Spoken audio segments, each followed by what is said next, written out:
Ladies and gentlemen, here we are. We have officially reached triple digits. Approximately 1 year after we launched on Memorial Day 2021, we are here on August 2nd, 2022, and we have officially published 100 episode. That's right, this is the 100th episode of No Doubter, and we didn't plan it like this. It just happened to happen on MLB trade deadline, which personally is one of our favorite episodes to do. We did one last year, and now we're doing a second one this year. Joe Weens, thank you for joining the show. Let's go 100, baby. Thank you so much, sir. Thank you for joining the show. And guys, we're going to talk trade deadline. A bunch of stuff happened. We're going to talk winners and losers. We're going to dissect the trades. But before we do any of that, we're just going to celebrate. It's just a milestone upon milestones. I'm your co-host, Barrett Boombostic, joined as always by Travis T-Bone Lofley. How you doing, man? Man, Boom, it's good to be back. Appreciate you holding down the fort last Wednesday with our special guest, Hayes Hawley. Did a great job with that. I still got to fully dive into the episode there. I've just been so swamped with things left and right here in life. But I mean, just crazy engagement came off of that. Looked like something was blowing up on Twitter there. Yeah, really cool that you're building these connections here with Astros Twitter. Yes. That we've had the guys like Michael Schwab, Astros Locker, others that we've had. We've been able to be in touch with along the way, grow more connections with that once again here. So just a really neat opportunity. Struck gold with that right at the right time. Did a fantastic job with it. And yeah, I couldn't be more stoked to be back here to celebrate episode 100.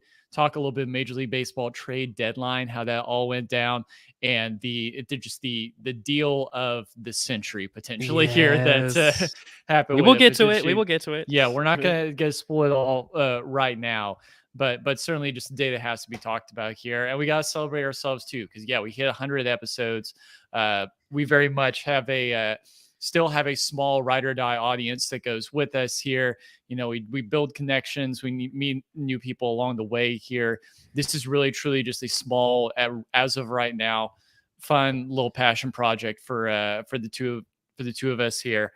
And, anybody that's joining us along with it, we can't thank you enough for doing so. And yeah, it's a sweet feeling hitting 100 episodes here, getting behind the camera, behind the microphone, and putting these out. It's it's a learning experience, and it's always a good time doing it. Oh yeah, last year we started about halfway through the season. It's just the way things rolled out. Memorial Day again, so not quite halfway. I mean, we still had a lot of coverage, but man, we've been cranking it out. So again, before full season of Major League Baseball, we did all college baseball this year. Yeah, we've had our own little fun episodes. Over the past year, we built these connections with other creators here, and yeah, we have slowly but steadily, found more avenues to go with this. We've introduced here our video feature here for streaming, where we can put this out on YouTube. It's always going through Facebook and Twitter and our personal accounts. So it's just little pieces here and there that are being added to the No Doubter collection. I know we're slowly growing. So before we get into the trade deadline, it's time to celebrate. And Trav, what's the best way to celebrate?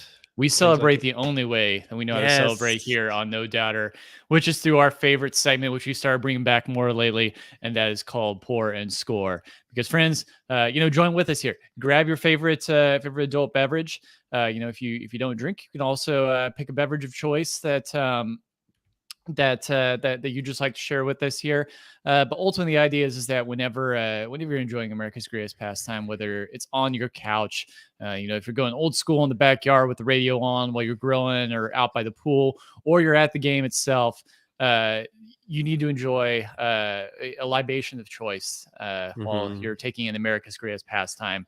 Because our philosophy here at No Doubter is, when you pour, you score, and we're scoring tonight as we hit the century mark for episodes cranked out now. So, Boom, how about you lead us off and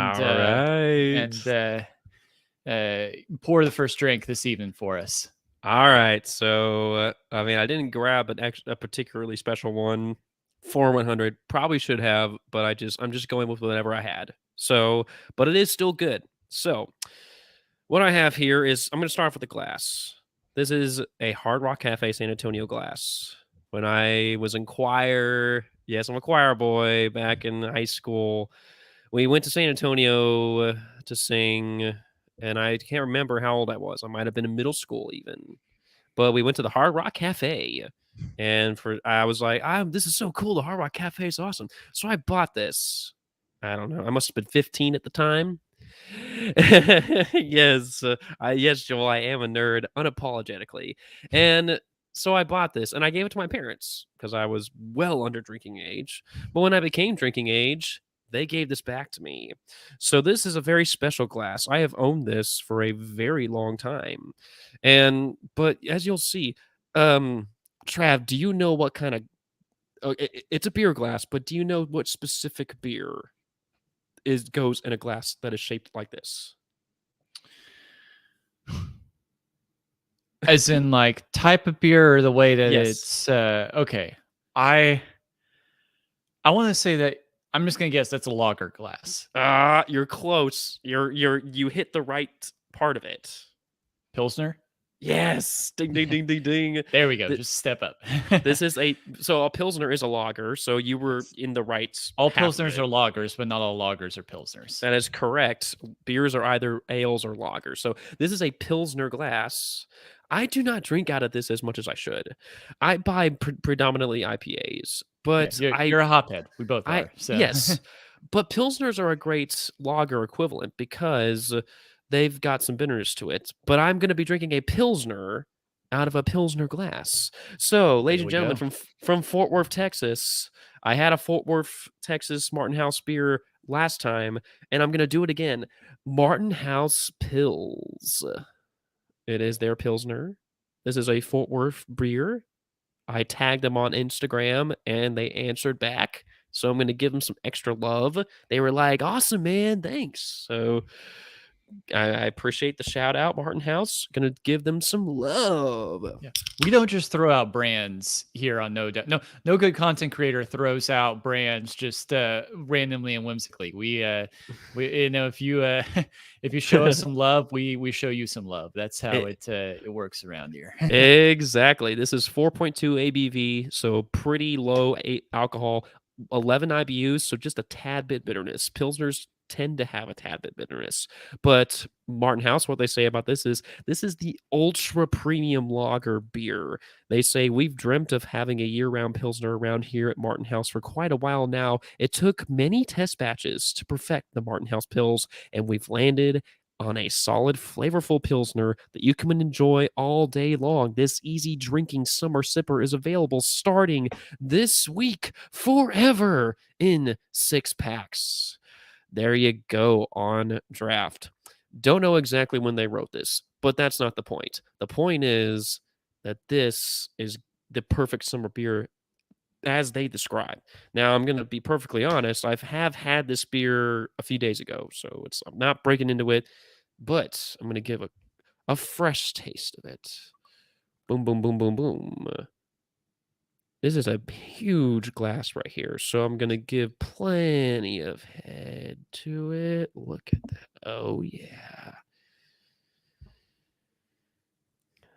I love this glass here. It's got the nice lager taste, very translucent. Oh, yeah. Gonna let that sit a little bit. Looking forward to this. It is hotter than hell outside. And I was outside today on the job site for damn near 5 hours, and I need to cool down, Trav. So I need me a lager. So I'm just gonna dive straight to the head and go for it. So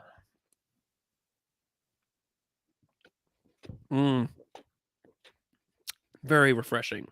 Oh yeah. It's got that classic lager refreshness to it right off the bat. Goes down easy. Super, super easy. If you're a fan of like Bud Light, Budweiser, and stuff, this is going to be right up your alley. Oh, yeah. Tad bit of bitterness to it, but the overwhelming sensation is refreshing. I mean, but that's what that's what separates the Pilsner.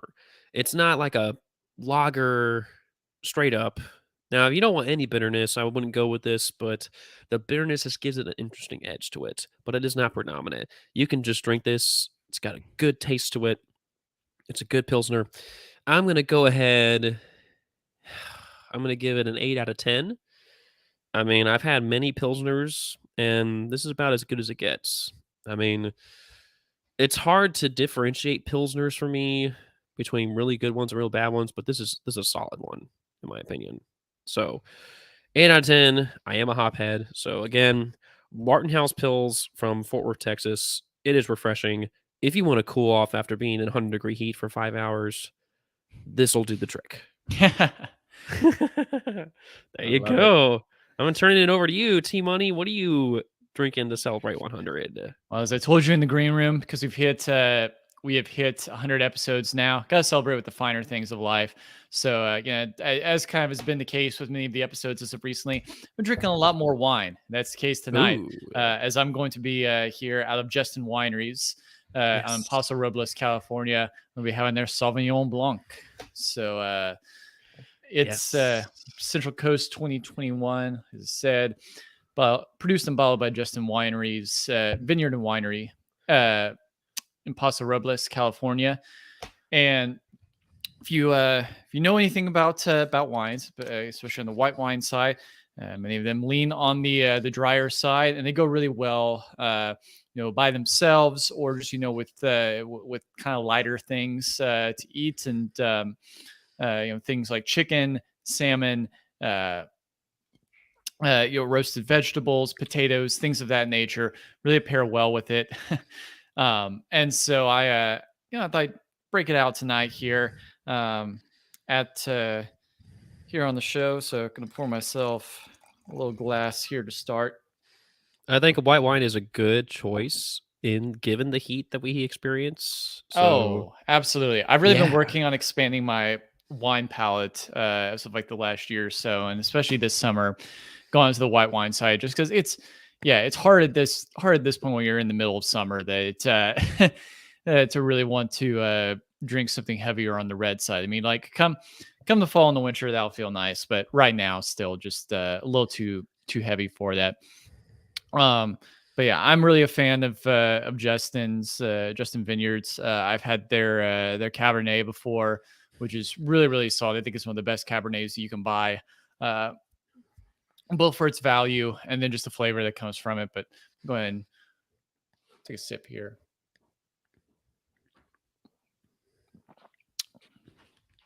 Oh, that's really good. Goes down smooth, very pointed. Got that just the dry kind of sensation that goes with it. Everything you want in a glass of white wine is right there at the forefront. The sensation at the forefront, all the way from the swig of it going down. So I really enjoy this. I think this is actually one of the better white wines I've had. I'm going to give this one a 9 out of 10. So if you like white wine, if you like drier wines, like a white wine, I think the Sauvignon, like the Sauvignon Blanc, is kind of like how Cabernets, that is, they pair well on the red wine side of things across a lot of things. Sauvignon Blanc definitely pairs well, I feel like, with a lot of stuff that I've had, and just by itself is a phenomenal wine. And Justin Vineyards knows what they're doing. So yeah, I give this one here a good solid 9 out of 10. Man, so you've had more wines on the show than I have, and that's probably what's if I'm not mistaken, that's one of the higher ratings you've given to wines. Yes, I feel like I know most of my wines to this point have been more like in the 8, 8.5. Sometimes they go down to the 7, but they just kind of stick in like the B range there. I Yeah, give this one up to the 8 range just because it's Justin knows what they're doing when it comes to wines. Justin, and where is this vineyard located? Paso Robles, California. I believe that's NorCal. I mean, all the best wine is in California, so yeah. So I mean, but hey, I'm putting that on my list. I know my wife loves white wines, so I mean, I'm sure I could find this at a Total Wine Specs Oh nearby. yeah, I think it's Yeah, you can find it just about any place. I'm pulling Google Maps up here to remind myself where Paso Robles is. It is it where I think it is? Aha, yes. Actually, it's more Central California slash Southern Mm, California. It's like okay. go keep going northwest of Santa Barbara, up to like San. It looks like it's just north of San Luis Obispo. Okay. So yeah, you're kind of you're you're right along the edge of the coast of California before you hit no man's land when you get out into the Central Valley. So that's where Paso Robles is. There you go. We got a beer, we got a light beer, we got a light wine. It's summer, guys, so it's very fitting. So there we go. We got our drinks, and as we're tailing off the segment before we officially end it, it's 100 episodes. We just got to give thanks, man. Thank you, Trav, for joining me on this journey. 100 episodes in, never thought we'd make it, but time flies, right? Yeah, So I mean, we exceeded the it's funny the bar is just very low for podcasts that make it. So it's like we like when you yeah. first got me together first, it's like, hey, if we can just get to this number, like we can make it, and it can like we will seriously beat the odds at that point. So yeah, we just keep on going with it, and yeah, cheers to the future, my friend. Cheers to the future. Want to give a shout out to our editor, Travis Bostic, my brother, not from another mother, but my bro, my blood bro, T Money, Travis Bostic. If you're listening to this, thank you for pumping out 100 episodes worth of content. You're awesome. I love you, man. I love you so much, man. And you're just so special to me. And I just thank you, Travis Bostic, for editing all these episodes. Could not do it without you, seriously. Want to thank our Patreon members. My dad, our longest standing patron, Tad Bostic, Patreon producer Don Hale. You guys are awesome. For those of y'all listening, if you want to continue to help us out and continue to grow so we can go well beyond 100, you can join our Patreon, $2, $5, $10. The more you give, the more you get. And you get shout outs from us, Stitch Council merch, opportunities to be interviewed on the show. But the show would not be possible without Tad Bostic and Don Hale. And then want to thank Lindsay Soblik, who created our awesome logo. She's the best. She is so talented. And just the many friends that we've met along the way. Hayes Hawley, Emily Nyman, Ashley Sanders, Isaac Aaron, Mark Bogarts, Henry Betancourt. We interviewed Kyle Blanks, a former MLB player. I mean, We've had so many guests at this point now. I know. And God, George Martin, he from the UK, Astros fans UK. And then dang it. It's blanking. I don't want to. It's Tony Adams, I believe. Yes, I believe so. Yeah, signstealing.com. Signstealing.com. Tony Adams, one of my favorite interviews. In particular, we've had so many friends on the pod. So this is for all of our friends on the pod that we've interviewed. We're going to have Emily Nyman on again tomorrow to talk about MLB trade deadline. We're going to have Ashley Sanders next week. So it's just, we're having friends coming back. So 100, baby. As we end off Porn Score, this extra special Porn Score, we want to remind our audience to please drink responsibly. So always, no doubt way. There you go. So some extra long celebrations there because again, it is 100. We got to go all out. So, all right. So without further ado, let's go ahead and get into this. We're going to give a quick no doubter of the week as we always do, and then we're going to get really into the meat of it. So when it comes to the no doubter of the week, we're going to give some love to a man who last year he broke the record for most home runs by a catcher in a single season. He is the pride and joy of Kansas City. I'm, of course, talking about none other than Salvador Perez. And he supposedly hit this ball 452 feet. Can you see the screen? Yes, sir. So, I want you to tell me, Travis, and I want you to tell me if you think this is 452 feet. Boom. I mean, it hit it up there. I'm gonna pause it right here. Yeah. Well, I mean, the outfield wall there in center field is 400 feet, if I saw that correctly, Yes, on the 400 TV screen. feet. So S- that's probably about accurate. I think so. I mean, But you're looking you're at talking way the heck up there. I oh, so you mean, think it's more than that? So you think we're maybe getting like towards like 475 to 500 s- territory, possibly? seriously. I mean, 400. You're talking all those rows back beyond the hedges, and it's right there. I saw a tweet about this the other day, and I can't get it out of my mind. There's no way that's just 452 feet. I don't know. Statcast, it's got to be off a little bit. I think this is at least in the 460s, and that's why we chose it, because it's just like it must have just had a glitch in it, because I mean he got all of it.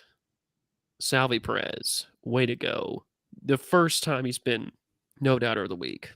I think we Yeah. gave The him more one I last look at that, I year. think that's a very conservative estimate that was given. Like it's we're Yeah, I probably mean, pushing like 475 at least. seriously. Oh man, Salvi Perez, what a beast. One of the Uh, few bright spots up there in Kansas City right now. yes, indeed. That bomb right there was uh I apologize, ladies and gentlemen. Going to our bookmarks. 452 feet, 109.9 miles an hour off the bat, 30 miles an hour. He hit it off an 84-mile-an-hour slider. That was in Chicago. So, yes, at least 460. I'm right there with you, Joel. You are the eye test. It passes the eye test for no doubters. So there was no other option really. So congratulations, Salvi Perez. So, all right, guys, we're 21 minutes in. Let's not delay it any longer. We are here to recap one of the most wildest trade deadlines in MLB history. Let's go. We are going to do it, and let's just let's just address the elephant in the room. The San Diego Padres are the undisputed winners of the trade deadline. Yeah, you got one of the top 5 players in all of Major League Baseball, Yes. and They didn't just get that. They would have won regardless. It's what they got in addition to one of the top 5, top 3 players in baseball. I mean, any other answer is just wrong. The Padres won the trade deadline. I mean, it's the Padres said we are tired of rebuilding. We want to like be there, and we want to hey, we want to be in DLS contenders right now. seriously. Okay, we're going to dissect all of their trades. And really, we only have to do it in 2 steps because it's the 3 people that they got. 3 people. They had to give a lot for the 3 people that they got, but they still got 3 people who are some of the best. We are starting off with the biggest trade of the trade deadline. This took place earlier today. The San Diego Padres got Juan Soto, who is 23 years old, who they now have control until the end of 2024. So again, they have him for all of this year, all of next year, and all of the next year after that. And they got Josh Bell. Josh Bell is a 29-year-old first baseman. Juan Soto was a 23-year-old right fielder who's top 3, top 5, whatever you want to say. Josh Bell is a 29-year-old first baseman who I wanted the Astros to get, but I'll get to that in a sec. Josh Bell is on the ascendancy. You look at his numbers, and he's just going up, up, up, up, up, up, up every single year. He is on the ascendancy, and he's a lefty. So you get 2 lefties. But they did have to give up 6 people. So it's a 6 for 2. Washington Nationals got lefty pitcher Mackenzie Gore, shortstop CJ Abrams, Robert Hassel, outfielder, James Wood, outfielder, Harlan Susanna, pitcher, and at first, there was a player to be mentioned later.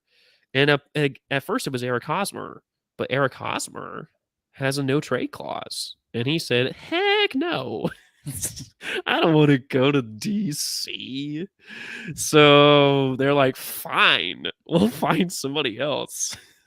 And so they get Luke Voigt to go to DC. Luke Voigt's like, crap. Poor Have Luke Voigt. to leave sunny Southern California and go out to the humidity in Of DC. DC. Yes. So a 6-4-1. DC is for losers. Nobody likes it up there. It's miserable. I mean, you want to talk DC about is like an ultimate sports struggle city. Like the they did win the World Series in 2019, so they have yes, that. the Washington Capitals as well got a Stanley Cup title a few years ago. Yeah. The Wizards are the Wizards, and we don't need to talk about the Commanders, formerly the Washington Football Team, formerly the Redskins. We just Yes. don't. We all know how dysfunctional that organization is. Yeah. Yeah, it's just I don't blame Hosmer for not wanting to go there. Hosmer eventually, if I'm not mistaken, did go to the Boston Red Sox. So good for him. At least you're going to a team that's somewhat competitive instead of to a no-name team in uh, in the Nationals. And yes, Hosmer officially did go to the Red Sox. But let's just kind of talk about this. Before we get to the obvious Padres, I want to talk about the Nationals and what they get. They get 6 people. Mackenzie Gore is someone who has pitched for the Padres. He has pitched at the major league level. He kind of has had a down year lately, but he's a lefty and he is solid, has incredible potential. Robert Hassel was the 8th pick of the 2022 draft. This kid is a flippin' stud. CJ Abrams, also a stud. A lot of these players that the Nationals are getting, these are not throwaway prospects. They are like cream of the crop prospects. So if you know if the Nationals' goal was to get like good prospects, they got them. I mean, if their goal was we're going to strip everything down to the absolute base level and build up, I think you got to consider it a win for them too. I mean, Juan Soto rejected a $440 million contract. It would have been the largest contract in baseball history, but the AAV was low. You had so many people who had AAVs above Juan Soto in that deal. We're talking, Trout, Correa, you know, Garrett Cole. It's pitchers, position players. You're talking like 20 people, something like that, above the AAV that Juan Soto was going to get. But it's still the largest contract lump sum. And so the Nationals are like, okay, fine, screw it. You don't want $440 million. Forget you. So, it just sucks for Nationals fans. And I think ultimately they're one of the biggest losers of the trade deadline because everyone's gone. Everyone. You win the World Series in 2019, and Bryce Harper, Juan Soto, Trey Turner, Max Scherzer, Anthony Rendon, they're all gone. And your team is pathetic. It was already pathetic, and it's even more pathetic. So, but it's all about the future, baby. Give it 10 years, and you might win another one. Oh, man. But, I mean, come on. You get Luke Voigt. He's major league ready. Abrams, Hassel, Wood, and Susanna, they are probably going to be MLB ready maybe next year, maybe the year after that, the latest. Mackenzie Gore's definitely MLB ready, but I mean, you did it, Washington. You did it. You are now officially irrelevant. Oh, You have officially thrown in the proverbial towel on the 2022 season. It only took you however many, let's see, 4 months into the year now. You lucked out in 2019. You did win it fair and square, and then let's talk about San Diego. You get Juan Soto until 2024. He's a top 5, top 3 player. Josh Bell is a stud muffin. You look at that infield. Tatis is gonna come back. His delay, it's delayed, but he will be back before the end of this year. So you look at that infield. You got Fernando Tatis, Manny Machado, and Josh Bell. That's just the infield. And then you talk outfield and you got Juan Soto. I mean, I don't want to face this team at all. I mean, it's just I don't know what the Padres' plan here. Um, it's just they gave up a lot. I don't know if they're able to keep Juan Soto, and I think that's what you're bringing up, Joel, is the cap space. I think that I don't know if they're going to keep him forever because Juan Soto, he's going to get paid when his contract expires. It's presumably with the Cardinal with the Padres. They could always trade him again, but he's going to get paid. But the Padres, this to me, Travis, they're going all in. They want to win the World Series between now and 2024. If not this year, hopefully 2023, 2024 at the latest. That's what they're signaling to their fans. And if I'm a Padres fan, I'm ecstatic. You got Joe Musgrove, who's a pitcher. They just extended him to like what 10 years or something like that. And now you got one of the best players in baseball. So they're going all in. They want it so bad. They want to win the World Series. So, oh man, but I gotta pull up. I gotta pull up the standings and just let's just kind of back up a little bit and just see it because the Dodgers still have a commanding lead in that division. Yeah. The 11 and a half games. Don't know if they're going to quite surpass that. We have about 2 more months left. Basically 2 months. I'm not saying it's impossible, but 11 and a half is quite a big gap. But if you look at the wild card, which again, if they get in, it's a best of 3. They're in. If the season ended right now, they're in. And in fact, they have a 2.5 game lead over Philly because they're now the second place team in that 3 wildcard team. So it is totally possible for them to make the wild card. Like they're already competitive, and now they just get even more competitive. Juan Soto, Josh Bell, they are going to give the Dodgers a run. As you point out, Joel, I believe. I mean, they're going to make things interesting. But once the playoffs start, all bets are off. And it's just like whoever's hot. And Juan Soto, man, home run derby champ. Well, guys, we haven't even gotten to their other trade, and this trade alone is probably indicative of them winning the trade deadline. But they did get someone else, and Trav, you know who I'm talking about, right? Wait, which team were we talking about? Sorry, The Padres. Oh man. yes, the Padres.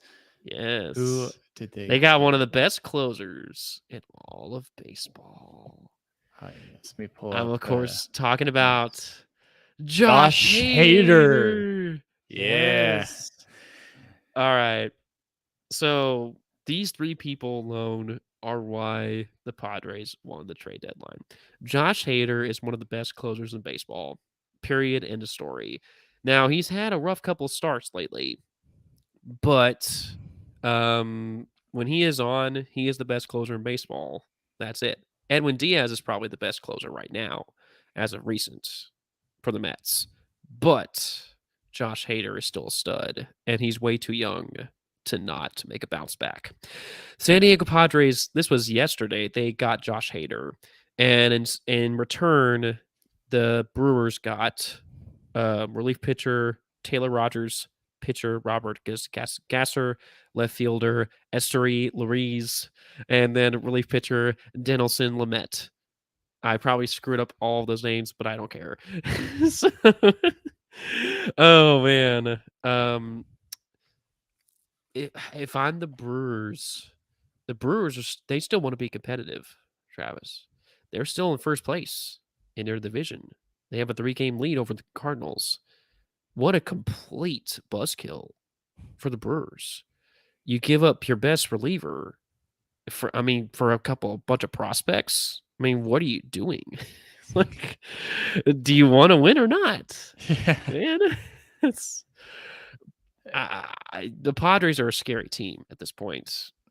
Yeah. Tatis is coming. Tatis is coming back, and when he's back, baby, Yeah, It's the just Padres have built a team now where no matter where, I mean, they're going to presumably, unless something just absolutely wild happens over these last couple months of the regular season, the Padres are probably going to be in the wild card, but like they've built a team that can go through the bracket no matter where they are yeah, and get to the NLDS seriously. I mean, they have to. or So NLCS, excuse me. true. So I'm just gonna assume that they make the wild card at this point. So it's the wild card round, which is a best of three. They make it past that, they make it to the NLDS. So it's not do or die, one game wild card this year. Um, but think about this. Fernando Tatis, as of yesterday, he can begin a minor league rehab assignment as early as this weekend.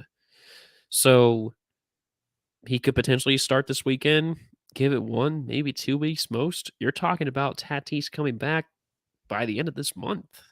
Well, worst case scenario. So, man, San Diego, it's a party in San Diego, the home of Tony Hawk. Yes, sir. Yes. The other day, right? I saw you tweet about it, Tony Hawk saying Yes, for like a there's a cover band in the UK called the 900, and they are a Tony Hawk Pro Skater cover band. That yes. means that they cover like the band basically knows like every single song from the Tony Hawk video games, at least the classic ones, like the first several THPS ones, and like play shows over in the UK covering those songs. So like Superman by Goldfinger, Psycho Vision by the Suicidal Yeah. Tendencies, like some of those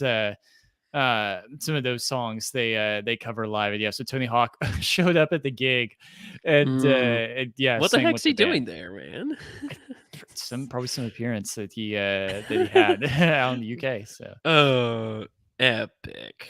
Just pure epicness, man. Those people got a treat. It's not even in the US, yeah. but man. But no, a lot of people are very lucky and fortunate to live out in San Diego, specifically on the North County San Diego area, north of downtown there, where it truly is one of like the most beautiful places on the face of planet Earth. Like it's just drop dead gorgeous out there. Oh, yeah. San Diego for the win. So, all right. Before I get into some other moves, Trav, I want to talk about the one, as in one singular move that the Rangers did this trade deadline. And I have confirmed it. I am using Sports Track as our source for all moves Yeah. in MLB. They made one move. Earlier today, the Texas Rangers traded Matt Bush, a relief pitcher, to the Brewers. And in exchange, they got second baseman Mark Mathias and pitcher Antoine Kelly. That is it. That is the only Yep. move that the Rangers made. Trav, your initial thoughts? Yeah, I think Matt Bush was a decent piece for us this year. I think he's had like some injury issues in recent years. He's on the older side. Matt Bush, for those of our audience who do not know his story, is someone who was I think like the number one overall pick back in 2004, if I remember correctly, by the San Diego Padres. Actually, grew up there. I think either in Southern California or Florida. I can't remember. But he had a whole bunch of legal issues, struggled with alcoholism from a very young age, like had assault run-ins and stuff with minors.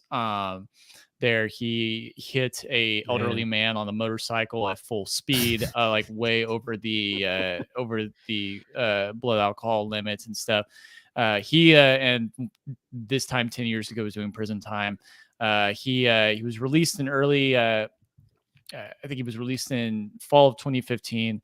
He was working at a Golden Corral in Jacksonville, Florida, and man, it had his legal troubles for sure. But I was working at a Golden Corral in spring of 2016 in Jacksonville, Florida, if I'm not mistaken.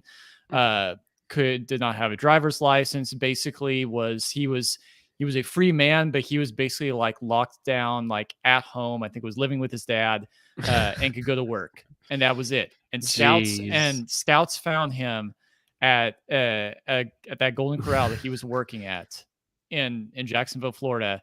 And so he went out into the parking lot and was throwing pitches for him there at What? Golden Corral, like doing just see like, hey, is this guy who hasn't been in the game of baseball in years? Does he still have an arm? And and he did, and it was.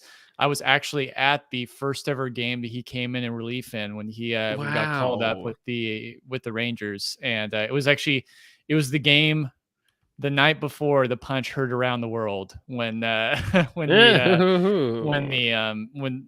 Blue Jays were in town. He came in relief, and if I remember Yes. correctly, I think he got the save and the win in that game, or at least got them to extras. I think maybe when it was tied up there, and so yeah, I mean Matt Bush put together ultimately a really good career with the Rangers.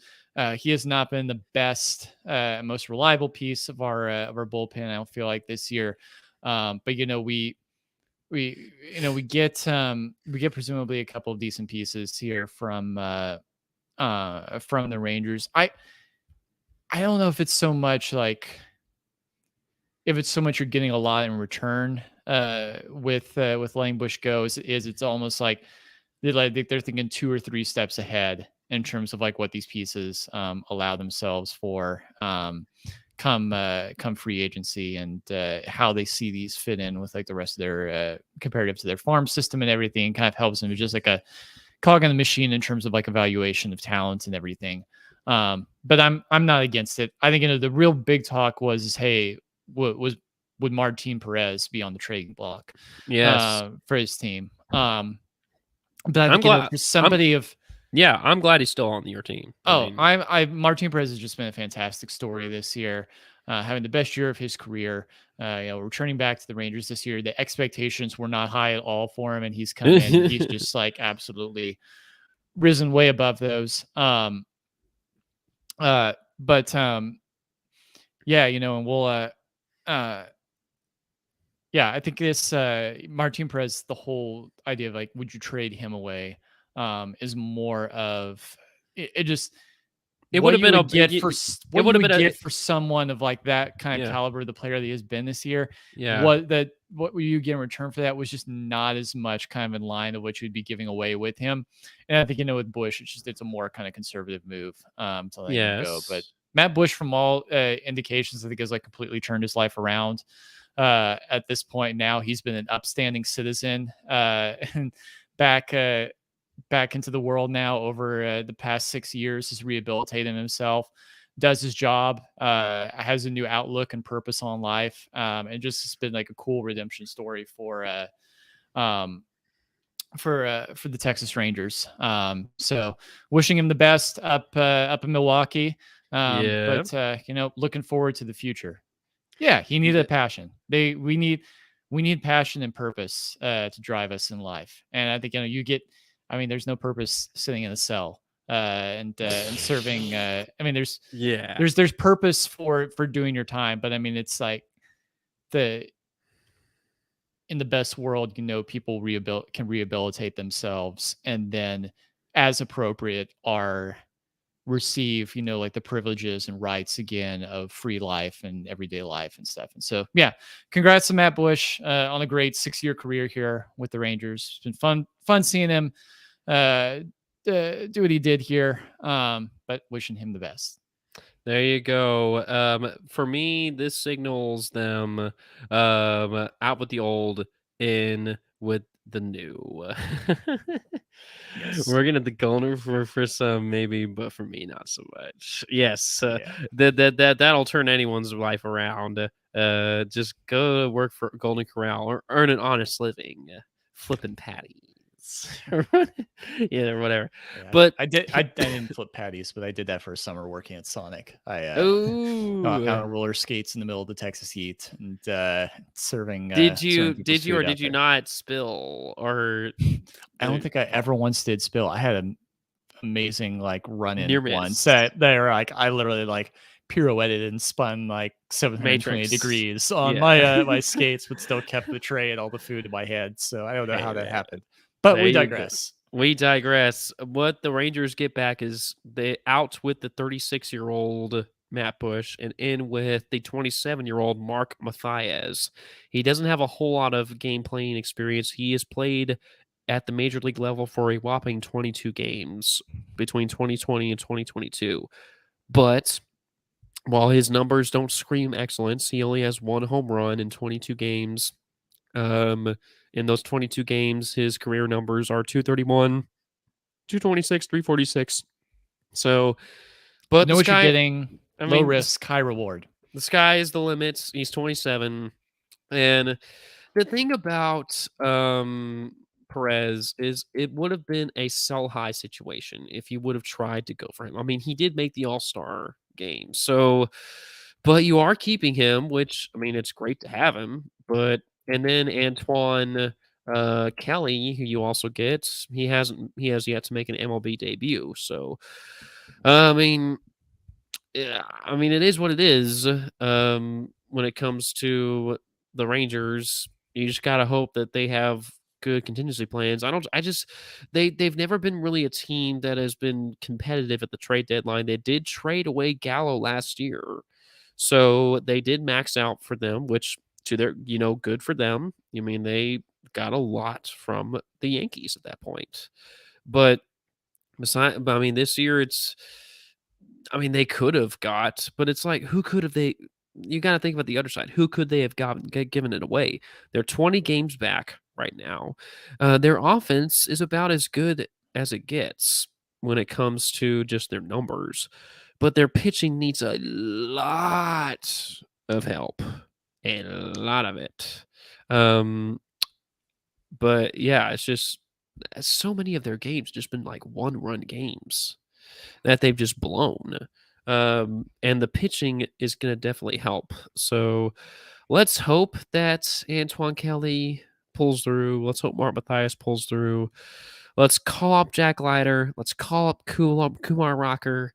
Um, this is turning out to be a rough year for the Rangers.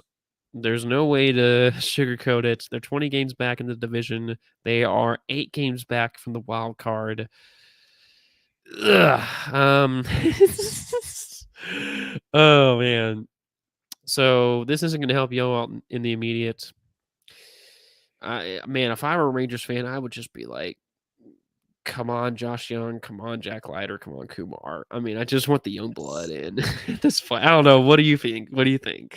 I'm that same way, man. In due time, they will arrive, but I cannot wait for some of these star-studded young pieces to make their way out to Arlington. It'll be fun when that happens for sure. Yes, it will be. All right. And now, before we get to the rest, we did go over the Rangers' moves, and we are going to go over the 3 moves that the Houston Astros made because, I mean, we have to get our bias out of the way. We have to talk about our teams. So, starting yesterday, the mayhem ensued. The first move, the Houston Astros got Trey Mancini. Yes, that's right. He beat cancer. MLB player of the year, comeback player of the year last year. He's still in his prime, first baseman, outfielder, and they got Jaden Murray.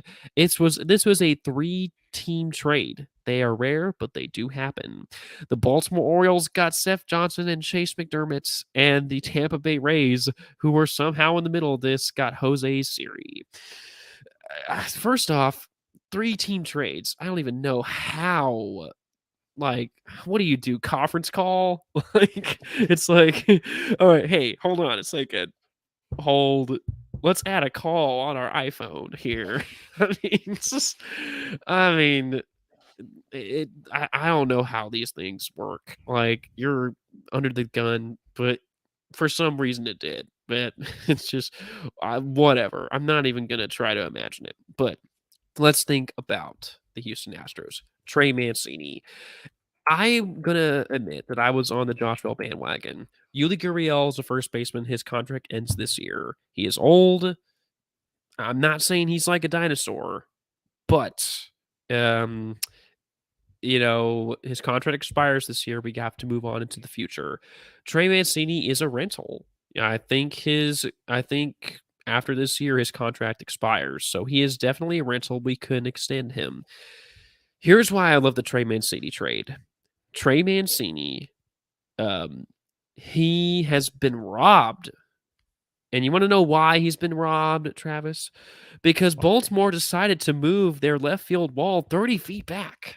30 feet back. Trey Mancini, to this date, has 10 home runs this year so far. Do you want to guess what his expected home runs are this year? So he's hit 10. I'm gonna say he was expected to have like 47 on the year. But to this point. Oh, to this point then. Oh, I guess yeah, at this point he should have like 22 or something like that. You're overshooting it a little bit, but you're getting the point. Based off of his hits, he has been the #1 player on the Baltimore Orioles that he has been robbed by that trajectory change at Camden Yards. His expected home runs total is 17. He only has 10. That's almost a 50% reduction in his home runs. But it's a match made in heaven, baby. The Crawford boxes. He's going to murder the Crawford boxes, baby. That's not 30 feet back. That's like 310. Let's go. He's going to murder the Crawford boxes. I love it. Love, love, love it. Trey Mancini is 22 years old. He beat cancer. This year he's batting .268, 10 home runs. He should have 17, but that's besides the point. He has a 114 OPS plus. Let's go. Let's go. Let's go. Pepper those Crawford boxes. Let's do it. Let's do it. And the Astros got someone else in that. They got Jaden Murray, a pitcher. We can always use more pitcher. Jose Siri goes bye-bye. I just tweeted him making a sick catch for Tampa Bay. Good for him. I was talking to some people earlier this week. We have Jose Siri. We have Jake Myers and Chad McCormick, all these platoon outfielders. We had to get rid of at least one, and we got rid of Jose Siri. I'm all for getting rid of Jose Siri. He could turn into an all-star. And if he does, good for him, but we can't keep them all. And good for them. Baltimore got Seth Johnson and Chase McDermott. Good for them. But the Houston Astros got someone else. They got Christian Vasquez, the catcher, baby. He is the backup catcher. Martin Maldonado is the starting catcher. Let's get that straight. He is the starting catcher because of he's starting catcher because of his ability to work with the pitchers. But Christian Vasquez is an excellent backup because of his offensive powerhouse, baby. Christian Vasquez is a Yankees killer. He has hit bomb time after time again against the New York Yankees. He hates them. And this season, the stars are aligning for the Astros and the Yankees to face off in the ALCS. And when they do, which it's most likely going to happen, Christian Vasquez is going to murder the Yankees once again. He's 31 years old. He's batting .282 on the year. That's Martin Maldonado is batting like 160. Christian Vasquez is batting .282. .282 is a phenomenal batting average. He has a 108 OPS plus, 8 bombs on the year. I mean, that's not a whole lot, but hey, he's going to put the ball in play. He's going to put the ball in play, guys. Christian Vasquez, .282 batting average, 759 OPS, 432 slugging. I mean, just juxtapose that with Maldonado, and it's an immediate improvement. Immediate improvement. You have an offensive, competent catcher. So it's incredible. I'm over the moon on that. I mean, between him and Maldonado, let's go. Vasquez can pinch hit for Maldonado in a tough spot. Castro, bye-bye, Castro the Astro. You did your part. Good for you. But out with the old and in with the new. And then Houston Astros got Will Smith, the slap heard around the world, Will Smith. Not Fresh Prince of necessarily. Bel-Air, Will Smith. Yes. Not that Will Smith, although there are several Will Smiths in Major League Baseball, but Will And Smith. there's a Bel-Air down in Houston. So Oh, yes. He should buy a house there. They are he setting could up. literally be the Fresh Prince of Bel-Air if he did that. Do it. Do it. You have to make an apology video first. You have to apologize for something. Get 3 million views on YouTube. But anyway, we're digressing. The Astros did get rid of Jake Odorizzi, starting pitcher, to the Atlanta Braves in exchange for Will Smith. It's poetic because Will Smith is one of those relievers who murdered us last year in the World Series. Murdered us. Murdered us. And Will Smith, he's now one of us. We shored up our relief pitching, catcher position, and first base. Gurriel is having a down year. He's not out of it. He hit an RBI earlier tonight as of this recording, but he's in his waning years. I truly believe that. I mean, the age, it accounts for something, but bravo, he's an Astros. I mean, you could have gotten a center fielder, but, you know, that would have been a lot, but we'll see. They are contending for a title. The Astros, I'm proud of what they did. I think Trey Mancini, the more I think about it, I think Trey Mancini's a better move for the Astros because he's a righty. He's going to murder the Crawford boxes. Josh Bell's a lefty. And it was clear. The Nationals wanted to milk out those two for all they are worth. And they got a lot. They got a lot, people. And so I think Click just read the writing on the wall and he's like, man, this Josh Bell thing ain't doing it. I got to get something. So bravo. I give you an A.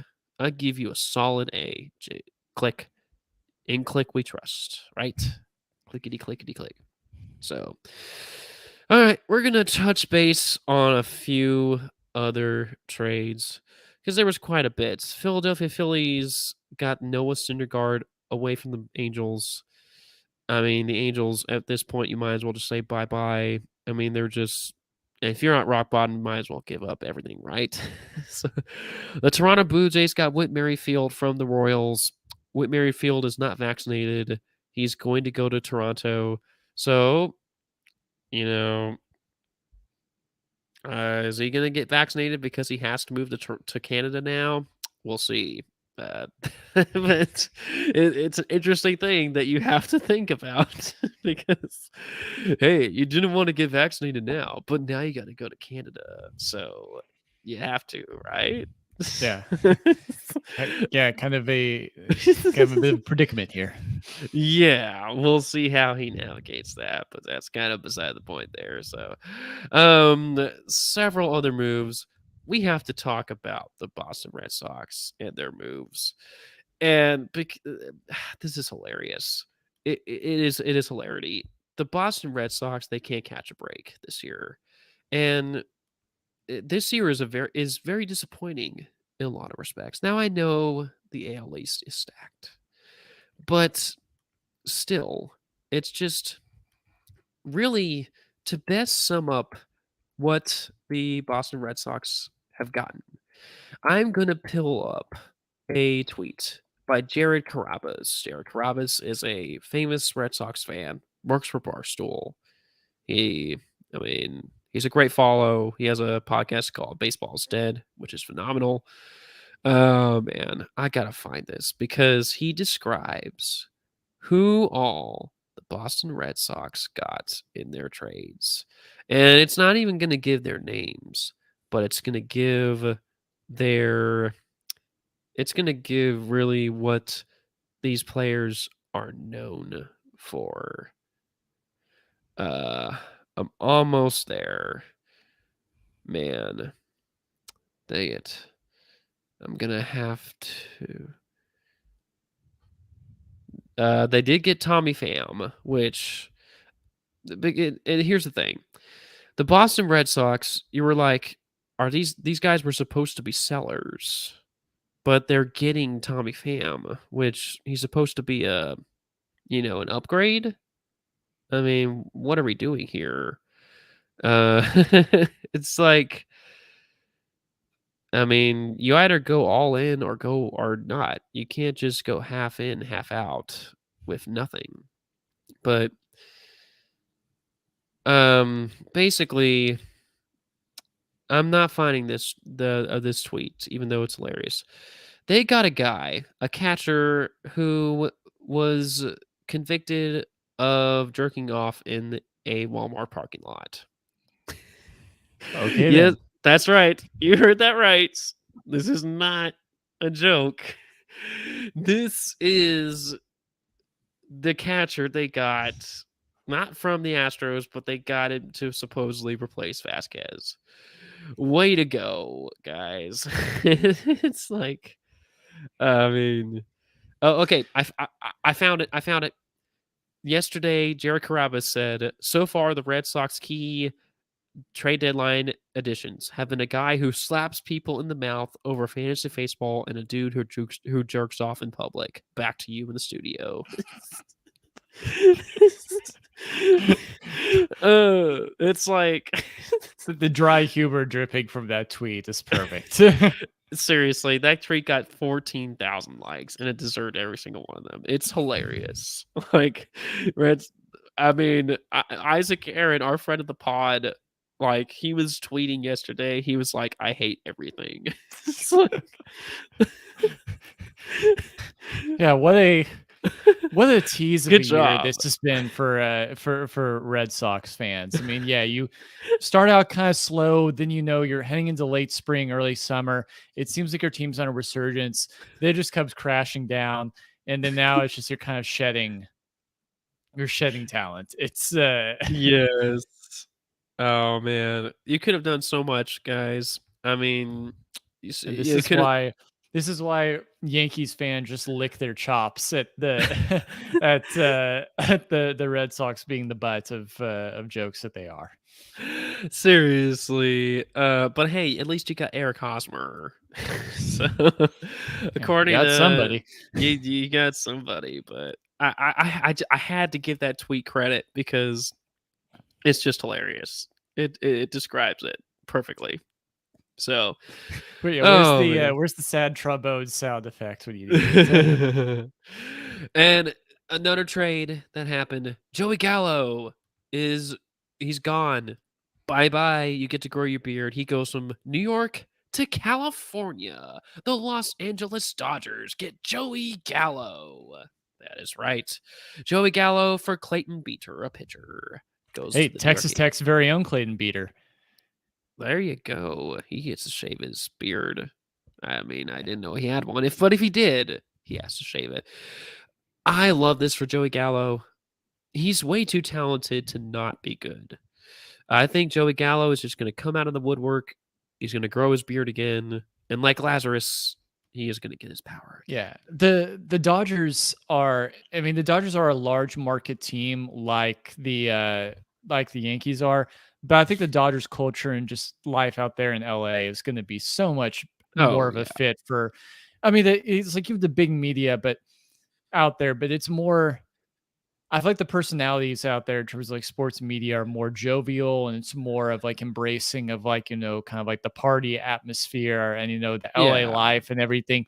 In New York, it's like there's no room for that. It's like like you arrive out there, really kind of a lot of those East Coast sports cities, and you're just grilled from the beginning. So, like Joey Gallo would just walked into being kind of a punching bag, unfortunately, out there.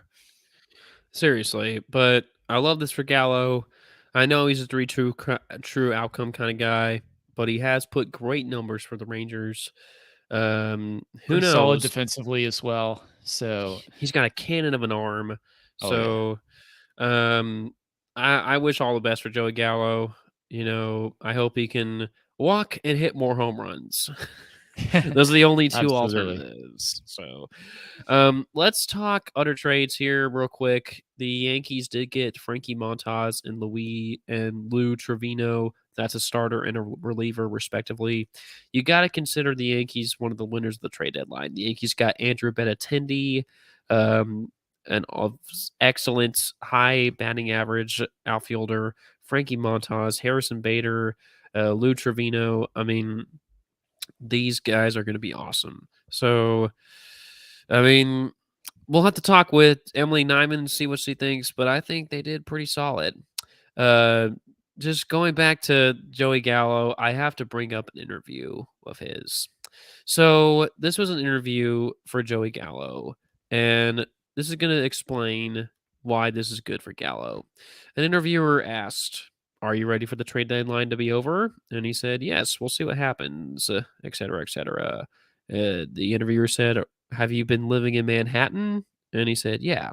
And they said, "What's it like for you when Yankees fans notice you on the streets? Are they rough on you away from the ballpark too?" Gallo said, "I don't go out in the streets." The interviewer said, "That's sad." Gallo said, "Yeah, I really don't want to show my face too much around here." So there you go. I mean, they, I mean, New York is ruthless. Like if you're doing Those East Coast sports fans, man, like Mike Bassick, the former Rangers pitcher, spent some years back in early 2000s with the Mets, and he was not great during that time, and he talked about riding the train around the subway through the city, going to do different things, and like people would recognize him, and you just got these like sports encyclopedia types types like Vinny from down the block that's ready to ready to just come like grill you and like get all in your face about stuff. And yeah, it's a different culture out there completely. Seriously, but Cali culture is laid back, is more laid back. So Oh yeah. I'm so happy for Gallo. I'm sure he's like, finally. And Yeah. The weather in California is gorgeous. Yeah. And It's I mean, beautiful. as great as the Dodgers fan base is, there the truth is that Southern California, like the LA area, has never been a baseball town. Like the Dodgers are a great baseball are a great historic program, but LA is a basketball city. Like everything out there revolves around the Lakers. So he has like the advantage too of like baseball has like the niche group of fans of the Dodgers fan base there among Southern California sports culture.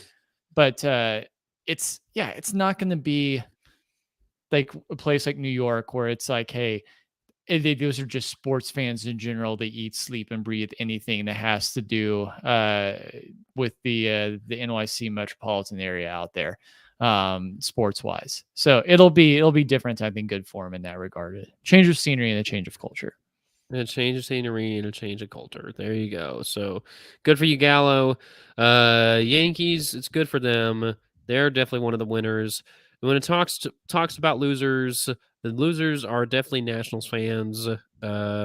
Your team is now gone from nothing to absolute nothing.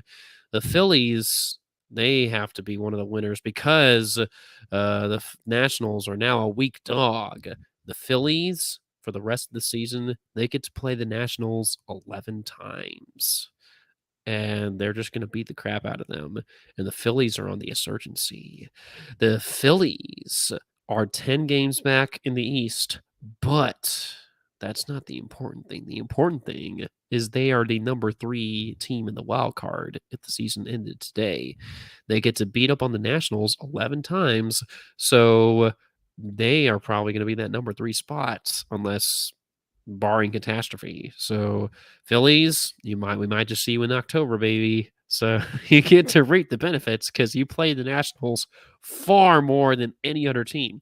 Braves played them 6 times, Padres played them 7 times, Cardinals 4, Giants 0, Phillies 11. So just beat the crap out of them, beat them while they're down. So you guys are winners. Red Sox, you guys are losers. The fans, especially too. Astros are winners. Mets, what the heck did you guys do? I mean, I know that it's like the Mets. I mean, the Dodgers won the trade deadline last year. Mets probably won free agency, but I mean, you could have thought they could have done something, but I mean, they didn't do anything. But, um, I mean, Orioles fans, you say bye-bye to Trey Mancini. It's just that kind of kills your momentum a little bit, although the Orioles aren't doing terrible this year. They're actually doing pretty decent. They have a winning record, actually, 52-51. Way to go.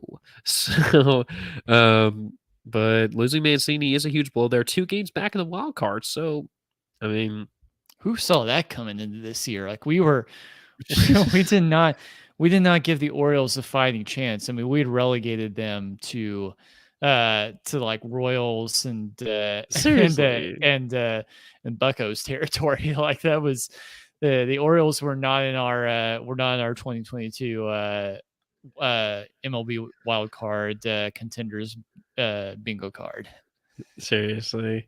But yeah, there you go. MLB trade deadline recap. Last year was pretty crazy. The big move last year was Trey Turner, Max Scherzer to the Dodgers. Max Scherzer's no longer a Dodger, but Trey Turner still is. And this year it's all Padres, baby.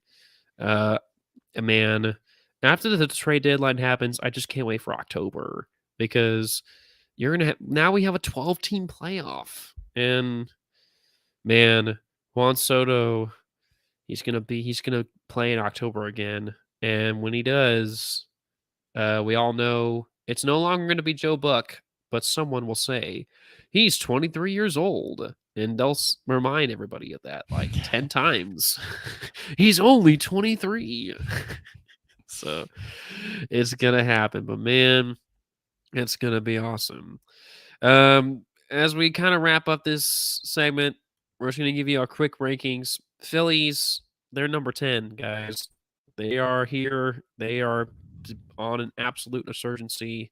We have to give them the number 10 spot. They were unranked, but we just got to show them the love. They're on a 5-game win streak. They're 55-47. Got to give them the love, baby. Cardinals go from number 10 to number 9. Twins at number 8. Brewers still at number 7. Padres, they're on the ascendancy too. I mean, come on. This team, 3-game win streak. They've just been on fire lately. They're still at 11.5 back in the division, but they are moving up the rankings, baby. And with their acquisitions, they're just going to move up even more. Top 5, unchanged. Braves, Mets, Yankees, Dodgers, Houston Astros. Now, you might say, well, come on, Barrett. The Astros have 67 wins. Yankees have 70. The Dodgers have 69. Why are you putting the Astros up at number 1 yet again? I'll tell you why. Bias. They beat the Mariners. They won that series. They're the hottest team in the AL. I have to continue to put them above the Yankees because they're just flat out better than them. They might not survive another week, but the Dodgers, there's really not a good excuse other than bias. I might have to take them out of the number 1 spot again, but I'll milk it out for all it's worth. But there you go, Trav. 100, man. We did it. 100 episodes. It's been fun. It has indeed. I'll turn it over to you, man. Let's land the plane.